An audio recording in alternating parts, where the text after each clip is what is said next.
Hey guys, I'm S. Dan Wolf. Welcome back to the channel. Welcome to you over 18,000 nerds that come back here and continuously join us. And welcome to the 72% that have not subscribed yet. We are jumping in to Frontier Development's fiscal year 2023 financial results that ended for them. Remember, it ended for them actually on May 31st. So right at the end of May this past year is when their kind of like their, that was what they considered publishing their full year results, ending on May 31st. Looks like they're still doing pretty good. The cash flow and everything's a little lower than before, but remember, they spend a lot of money on F1. They spend a lot of money on the Jurassic World licenses. They spent quite a bit on Frontier Foundry research and development, and of course, acquisitions. They took over, they bought out Complex Games. So cash flow's a little bit down, but they still seem like they are in a pretty good financial situation, kind of moving on into the holiday season and essentially the end of 2023 for us here just in the next few months. As a matter of fact, remember, they have actually closed Frontier Foundry as of June 1st, so that is not going to be a thing anymore for the foreseeable future. They said in this report that it just hasn't kind of garnered the type of return that they thought on those 8 or 9 games that they put out. I think it was kind of like costing more than those smaller titles were actually bringing in. So that is over. They go on to talk about Formula One. It's got a good positive reception from players, but the sales were definitely lower than expected, even lower than when they had their first iteration of F1 Manager 2022. They've not come out and said that there's not going to be any more. They actually say in the report that they're continuing plans for F1 Manager in 2024. Those plans are still being developed. I don't know what kind of contract they got in with F1. It may be one of those things where the contract, what they were paid, promises 5 years of F1. I just don't know. I have never seen that contract, but anyways, I know we're not here for F1 and all that crap. We're here for Planet Zoo, Planet Coaster, creative management simulation games, the whole creative CMS genre, as Frontier calls it, and that is what's interesting about this. Planet Zoo still doing really, really well.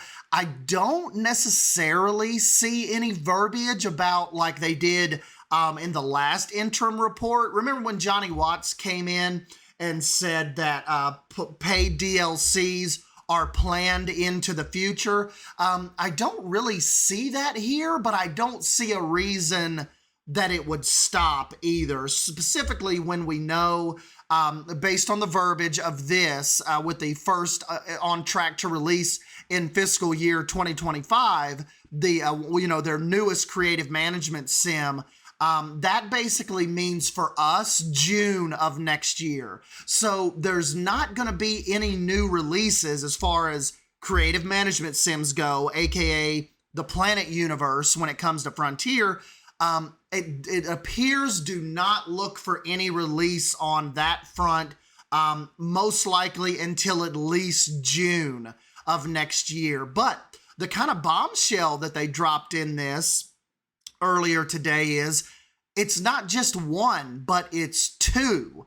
Right kind of at the towards the bottom of page 2, it says Frontier has a strong position in the creative management simulation genre, CMS, and development of further CMS games continues. The first is on track for release in fiscal year 2025, with another title now in development for fiscal year 2026. And I think what's so interesting about that, and some of you guys may be, I don't want to say I'm upset, but the wording is kind of throwing me off a little bit. If you scroll down, it's like a little bit towards the bottom. It's right past the chairman's statement. Okay, it is the chief executive officer statement. So this is Johnny Watts. He is the new CEO that took over for David Braben, the founder of Frontier. This guy, been with Frontier forever, like over 20 years, became the CEO in August of 2022. So this is his words. It says, I was delighted to take on the CEO role, blah, blah, blah. We are conscious that our financial performance over the last 2 years has not been good enough, and although there is always room for improvement on project execution and operational delivery, I firmly believe that the majority of our financial challenges have been driven by some of the decisions that we've collectively made over the last 5 to 6 years, which did not always result in the expected financial outcomes for the company. And I think what he's alluding to is getting away from the planet, kind of getting away from the planet universe. We got Coaster, in 2016, we got Zoo in 2019. And then of course, the pandemic hit, but they kind of threw Frontier Foundry at us, and none of those games were really necessarily like Frontier games. They were kind of like just weird little studios that kind of had little kind of kooky little quirky ideas, and Frontier just kind of come along to front the bill. And then he goes on to say, Foundry is an obvious recent example of this, where our financial and operational investments across 7 diverse, externally developed games over a 4-year period did not deliver a positive return. Now here is the important paragraph. With a greater focus on decision making, particularly around project selection, the good news is that we remain very positive about the internal project decisions that we have taken in the last 2 to 3 years. In particular, we are very excited about the upcoming release of Age of Sigmar, Realms of Ruin, which a lot of you guys have told. Remember, I was kind of dunking on it like nobody cares, but a lot of you guys were telling me in the comments like, dude, Warhammer is freaking huge. That could be a very big title for Frontier. And then it goes on to say, and then the own IP creative management simulation game we are developing for release in fiscal year 25. And this sentence is like one of the most, I think, kind of intriguing of the entire report. It says, I am delighted to announce that we are now starting work on a further creative management simulation game for release in fiscal year 26. So remember, that means for us, after June 1st of 2025, this second game could come out. But here's what he ends with. A genre where we have a strong track record. Okay. So what's that first one? Are you saying you don't have okay, just to not beat around the bush, I'm like almost wondering if Planet Coaster 2 will not be the next creative management simulation game. A genre where we have a strong track record, that reads to me like Planet Coaster 2 might not be next. It may be something completely different. Maybe in the Planet universe, maybe not. But this kind of throws our kind of like Planet Coaster 2, like could be the next game from Frontier. I don't know, guys. That kind of throws a little bit of a wrench in that theory. A genre where we have a strong track record.